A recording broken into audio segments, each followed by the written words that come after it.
I'm Perry and I live on a 55-foot narrowboat.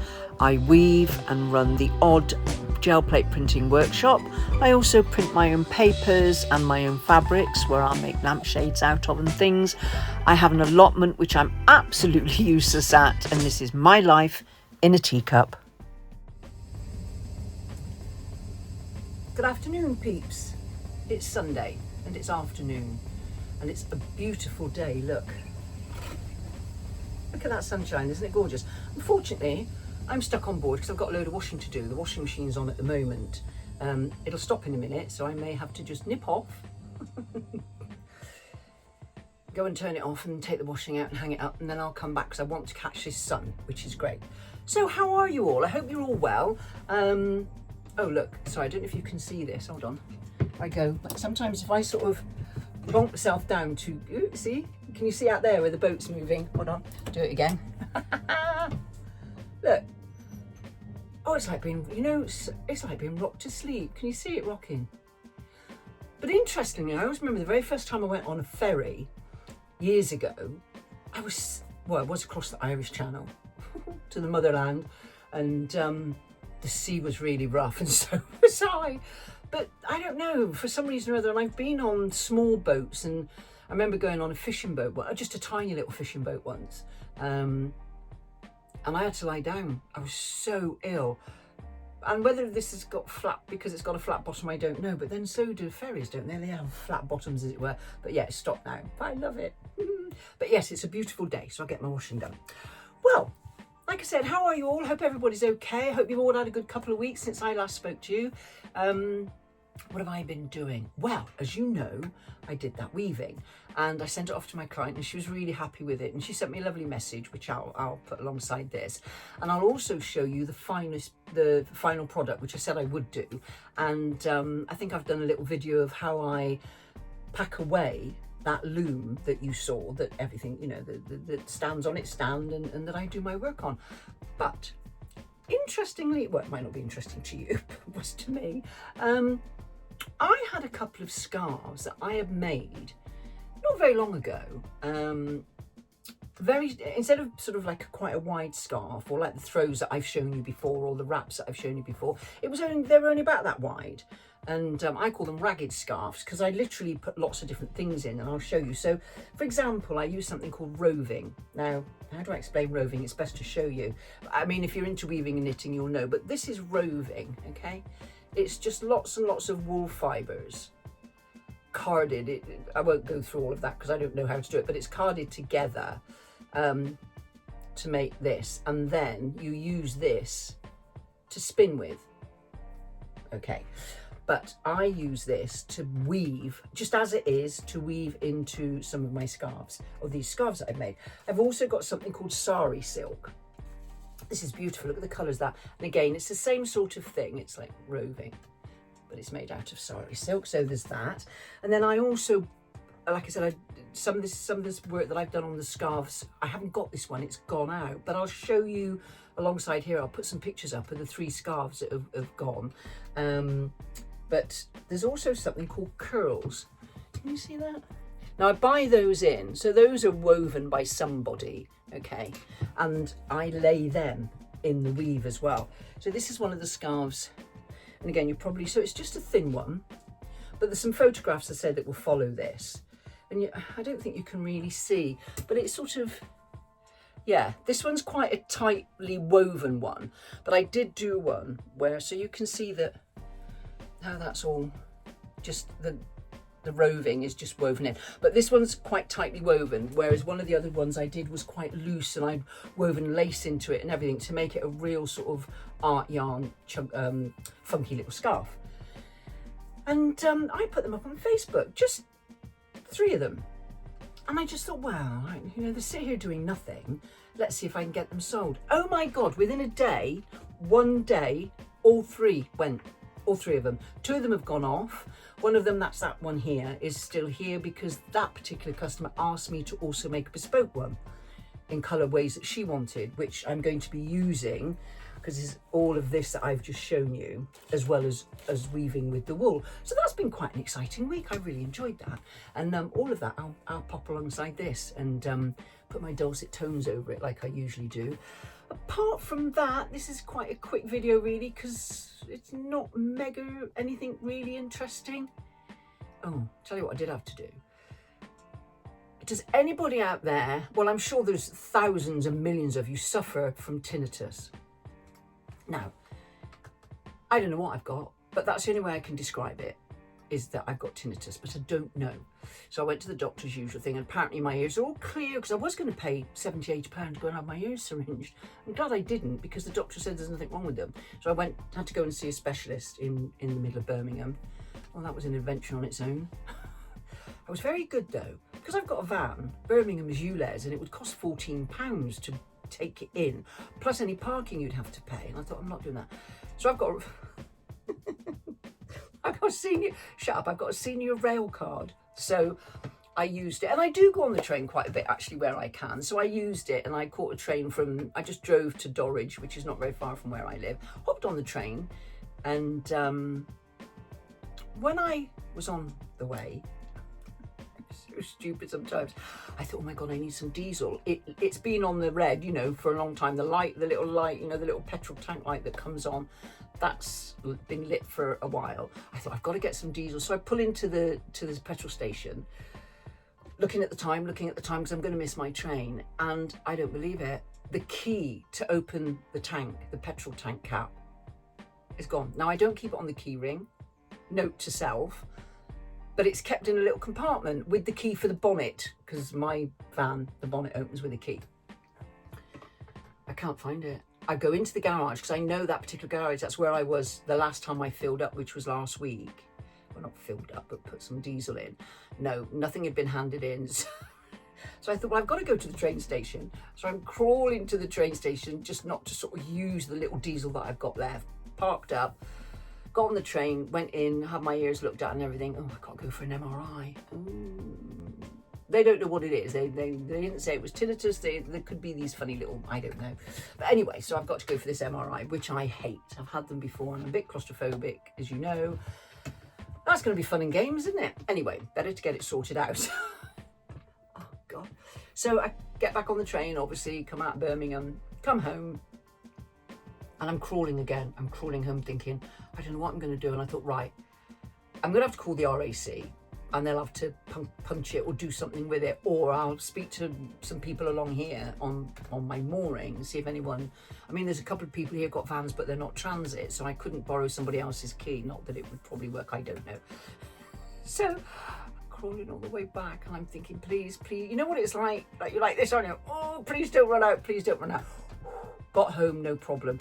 But it does say on my dashboard thing that I had about 47 miles worth of diesel left, but I never trust them completely, because you just don't know. I'm sure it's correct, but you never know. Got in, and I sat here, and I thought, right, the last time you went to the garage, and my memory is terrible, as you know, what were you wearing? And I thought, I think I had my gilet on. Try my Mac first. So I looked in my Mac coat pockets, because usually when I get back into the van, I've got the key in my hand from, you know, when I've been to the petrol station. So, you know, and I put it straight back in its compartment. But these days I'm doing all sorts of stupid things. So it wasn't there. I obviously didn't put it back. I thought, did I drop it? Did I leave it somewhere? Looked in my Mac pocket. No. You know that feeling when you're looking in pockets and the dread that comes over you because what you're looking for isn't there. Then I looked in the pocket of my gilet, and I'm praying. First pocket, nothing. And relax, it was in my gilet. Of course, now I've got to get to a petrol station to put diesel in.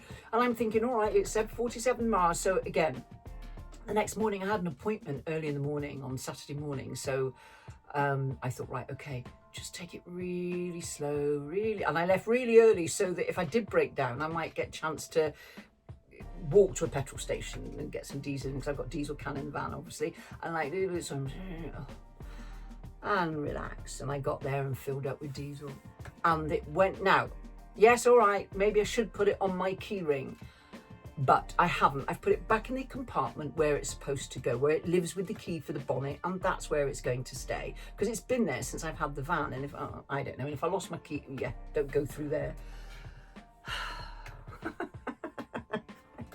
I do the most stupid things, honestly. I don't know where my head's at half the time. I really don't. Anyway, let me show you some of these pictures and some weaving, and I'll come back to you in a bit. I'll speak to you in a bit. I've got to take the washing out.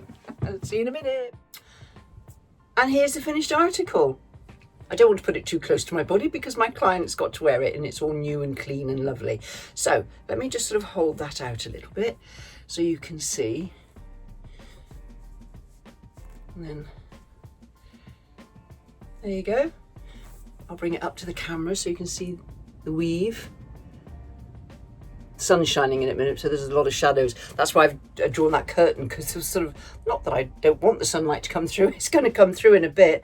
But yeah, so this is my finished article for my client, and she will be wearing this as a wrap. Let's fold it up. See all the different, how all the different colours come into being once you've, you know, a colour changes once you've done it. I hope she'll be pleased with that. I'm sure she will. It also comes with a kilt pin, and that's in case if you want to wear it as a wrap, then you can sort of pin it up, you know, so you don't have to keep sort of doing this all the time when it sort of falls away. You can use it as a little throw to go over your knees, you know, sort of on a chilly winter's evening, or a sort of spring afternoon or something like that, or sitting out in the garden late summer night. I mean, they can be used all the time, really. But yes, so what you saw me doing, there's the finished product. I hope you can, like I said, I don't want to put it on. I mean, I have had a shower, but I don't want to put it on because I don't want to get my sweat, you know, on a new product. But I'm sure you get the idea. So there we go.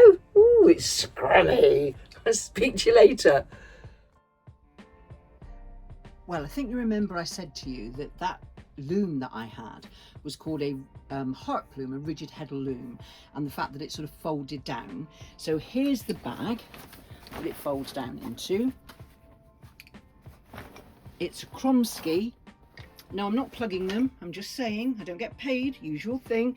There's a compartment at the front that you can see, like sort of all the my sticks and back rods and things go in, and that neatly ties up. Then here, the heddles, remember me mentioning the heddles, there's a nice little place for those as well. So they're there. The actual loom itself, you can see. There you go, see? So it's all folded, see where it folds in half there. Tucked nice and neatly in. Bring up that. There you go. And what have we got?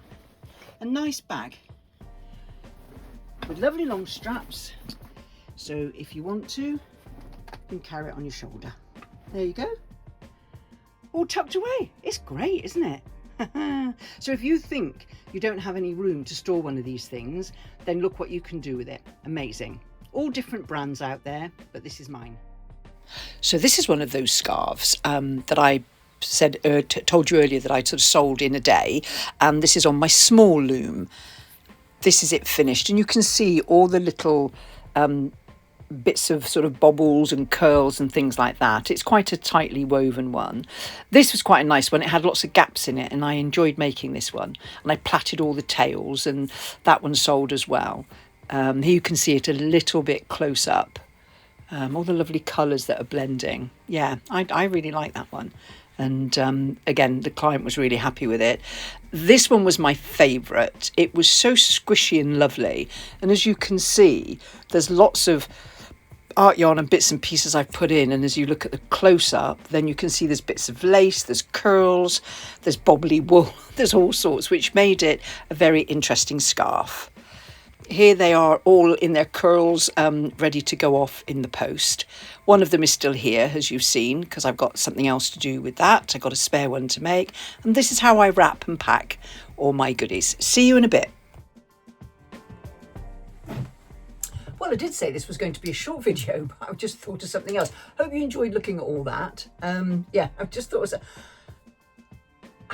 Am I going a bit... Because this week, I've done... I've just remembered something else I did. Right, okay. So some point in the week I go out and I've got to get logs and kindling and all of that nonsense. So, and I've got a trolley. The van is parked down the end of the mooring, which is quite a trek. You know, it's about 15 boats long. So you can imagine, you know, 15 boats at about 50, 60 foot a boat. That's how far I've got to walk. So I go down to my van and I've got my trolley and I load up. Come back. Now, when I get back to the boat, so I've got my trolley, and when I get back to the boat, I can't find my keys, and I'm thinking, oh God, what have you done with them now? Now, I have my keys in a cross bag that I wear, but the zip was open, and I was leaning over. I'd unzipped the cratch cover in the bow, and I was leaning over to put the logs in, and I've still got the bag on, so I'm leaning over. Now, my keys, I haven't got them. They've got floats on. All narrowboaters have keys with round cork floats on. Obviously, if you drop them in, they won't sink to the bottom. They should invariably float. Okay, so I'm looking around thinking, well, did I drop them? You know, oh, and I thought, no, they haven't gone in the canal. Surely not gone in the... I've lost sunglasses in the canal because I usually wear sunglasses on my head when I've gone like that or something and they've fallen off and floated away. So I'm walking down the gunnels, canal side of the boat, looking in the water. I looked in the gap between me and the bank, and I'm looking all down there in the water. No. I went down to my neighbour's boat, had a look round his boat. I didn't get on his boat, but you know, I sort of had a look down. And I'm thinking, well, they couldn't have floated away that quickly. And I thought, well, I didn't hear the plop of the keys go in. Where are they? And I know I had them because I locked the van. I'm thinking this is ridiculous. So I thought, right, please, maybe I dropped them along the way. So I walk back, and in the distance I can actually see them, and I'm thinking, oh, for God's sake. So I pick up my keys and I come back, get on board. When I get on board, one of my neighbours messaged me. He said, are you missing a bag of kindling? No. Oh, fucking hell. Sorry, but honestly, this week there's been all sorts, and I won't go into all of it, but I thought to myself, now, interestingly, I loaded up with my logs and my kindling, and I bought 2 bags of kindling. One wouldn't fit, so I left it in the van, okay? The other one was on the trolley. Now, when I got to the boat, I looked and I thought, I'm sure I had a bag of kindling on there. I must have put it back in the van and not realised. No, I haven't put it back in the van. It had fallen off the trolley. I hadn't realised. And it had fallen off in the car park area, and one of my fellow boaters saw it. So in the space of just a few hundred yards, not even that, however far it is, 100 yards or something, I'd lost my keys and a bag of kindling. I mean, the bag's about that big with loads of kindling wood in it. And I hadn't even realised. I didn't even know. I think it's time to say goodbye. Hope you enjoy the rest of your day and have a good week that's to come. All the best. Don't forget to subscribe. If you want any of my products, just message me. And, you know, I haven't got, it's just Facebook I've got. Maybe, I think I keep meaning to put a link down. But yeah, wishing you all a great week to come, and I'll catch you next time. Bye.